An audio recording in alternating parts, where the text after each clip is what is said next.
Howdy fellas, I hope you're faring well.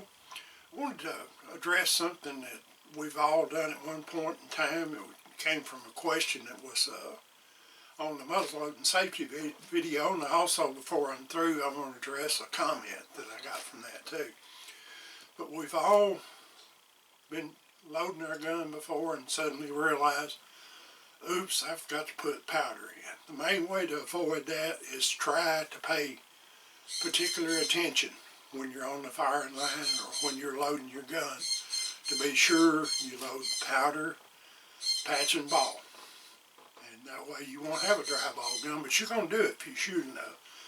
But it's not the end of the world. There's ways to get around it. One of the ways to do it is, I know you probably can't see it that well, but you can get a threaded ball puller, which is nothing but a coarse screw on the end of a thread that goes in your ramrod. And you can also buy these that have a brass bushing on them to kind of keep it centered in your bowl. But if you got a range rod like I do that has a muzzle protector on it, you can kind of pull that down and use that to keep it centered where you can tap that down in there and thread it in and hopefully pull your ball.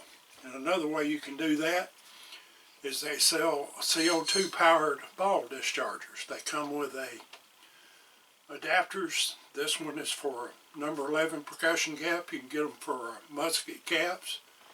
And you can also buy an adapter that will go over the touch hole on your flintlock. And all it does is take a CO2 cartridge, and that one's just about used up. You probably think, well, that's not enough power. Believe me, I got a range rod stuck in my 54 caliber Hawken one time because my patch was a little bit too thick.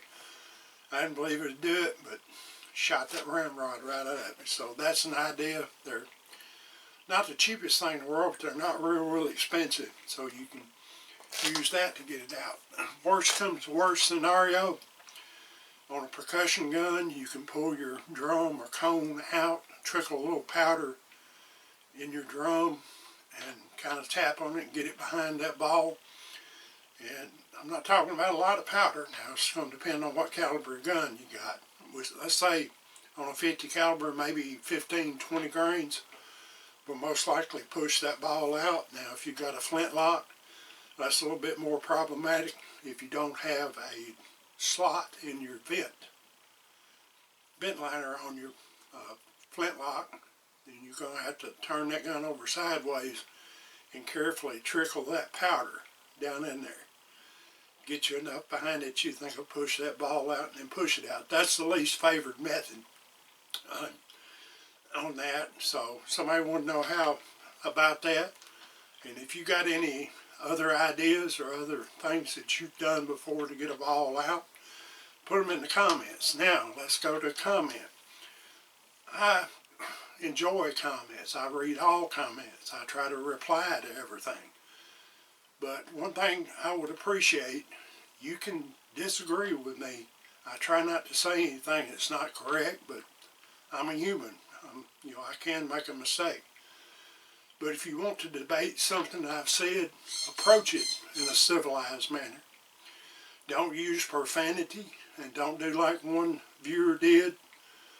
He instantly took a know-it-all attitude and he called my viewers, black powder enthusiasts, ignorant and superstitious because of something I said about it could rupture or explode your barrel.